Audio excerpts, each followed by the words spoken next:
emotion I ever felt in life was fear. I remember barely being able to walk and watching my father be in a violent rage with my mother and knowing that I needed to get to a phone even though I didn't know how to dial it. I sat there and cried.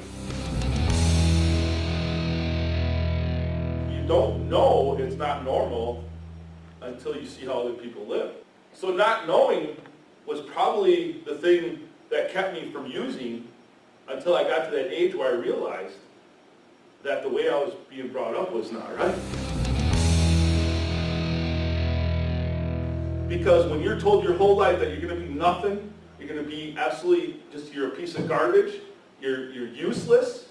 I love you, but you're useless. So at about the age of 14 or 15 years old, I fell into drugs and alcohol. And on March 11th, I come home hammered. I'm pretty sure I was on coke at the time because my eyes were really wide. My mom said that. So I turned the light on and my mother is in tears. And I'm thinking, where's my dad? He's going to get one, making my mom cry. No, it wasn't it. She was crying because of me. She looked at me and said, Brad, what is the thing you hate most in your life? I said, well, the way Dad is. The way he treated us. The way he continues to treat us. She goes, you're just like him. I turned into the thing that I feared the most. I turned into exactly what my father needed me to be so he could feel good about himself. So I checked myself in drug and alcohol rehab, and I've been clean ever since.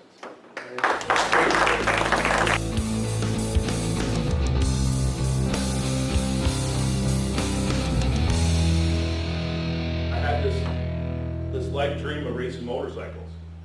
Well, I had enough money. I went and bought a 1989 RM125. I took it to a race. Never knew one person who raced. Read it in a flyer. Talked to somebody who knew about it. We got this motorcycle ready for ice racing. And as I raced and learned to be around these people and learned what being part of an awesome motivational group, inspiring, when you're talking to these pro racers, you're like, I want to be like him. I want to whoop everybody's butt. I want to be up front in the biggest class here that there is. You had a goal. I didn't have a goal. So I had direction now. I had motivation. In 2007, I was only a few points out of winning the championship. And we ran Outlaw Series. We ran all the local race car tracks. And I put a new set of tires on for the last race of the season. And I went out and practiced, and the bike was fast. Like I knew it was fast. It felt so good. I mean, it was just like, I'm like, I got this. I'm like, I'm winning this thing. If the guy who was leading it would have taken third, I would have won the championship. So I'm just like, if I get up front, it's going to mess with his head. He's going to make mistakes. I said, I got this. So I decided to really see through this thing. So I drove that thing in the turn one at Marshfield Speedway. I ran that thing as deep as you could run a motorcycle. And the front end went out from underneath me. I went head first into a cement wall, shattered my neck, back, shoulder blades, and hip. Was not knocked out. I actually hurt. All the bones break. And I knew I was paralyzed. Because there was no pain, just the smell of my race fuel. I could hear the bike shut down. I could hear people talking. And the track workers come up to me and said, Brad, what's wrong? I'm like, don't move me. My neck's broke. And they're like, what? I'm face down. So I finally communicated that my neck was broken. I couldn't move, obviously, because I was paralyzed. So they did roll me over. They made sure they did the best they could to keep my head and everything. And then the paramedics came. They did remove the helmet, and I had no feeling and nothing. So I was in no pain. Went to the hospital. My biggest fear was not dying that day. It was not being able to walk. That was very fearful, and not being able to race. I mean, God, racing is what I used my whole life to stay sober. My whole adult life, that's what made me who I am. What am I going to do if I can't be that person anymore? What am I going to do?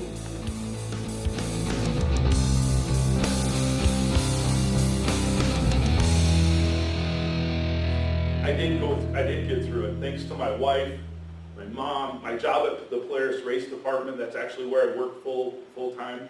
But everybody at Polaris knew I was missing something. I was not the happy-go-lucky person I was. I was headed out to the Lucas Off-Road Oil race out in Reno, Nevada, Sparks, Nevada.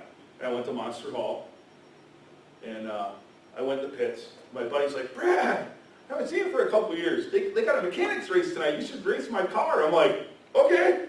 You know, not thinking anything of it. Like, all right, you're going to be dumb enough to let me drive a car. 4 wheels? Did you see what I did with 2? I mean, you give me 4, I don't know what I'm going to do. Went out there and I did very well. And everybody's like, you've never driven a car before? I said, no. I said, I didn't know how to put the thing in gear. I just kept slamming stuff till it went forward. You know? I mean, I felt that feeling again of motivation. And I knew I needed to go further in racing. I know I needed other people to realize that it's not the racing that is really what I love. It's the fact that people want me to do good at it. People want me to win. They're like, Brad, you struggled. You had a bad season. We want you to win this race.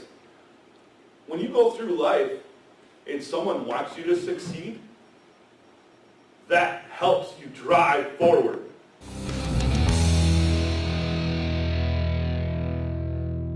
I am a professional dirt track racer.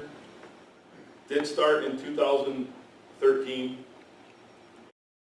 I use this story to help other people realize that no matter how old you get, no matter what is thrown in your face, no matter what somebody drills into you, that you have a choice. You want something in your life. I don't care what it is. I don't care who tells you you can't get it. I want you to be able to realize that no matter what life throws at you, that you can drive to whatever kind of person you need and want to be, and you just need to find the right team behind you. That's it. Someone who believes in you. I have made so many mistakes, and I currently make them today. You know, I do. You know, and the last person I always call when everybody else is telling me, yeah, it was dumb, that was stupid. Who do you think I called? My mom. Hey, Mom, I did this. Well, at least he tried. I'm like, okay, we're good. We're back on the motivational train, you know?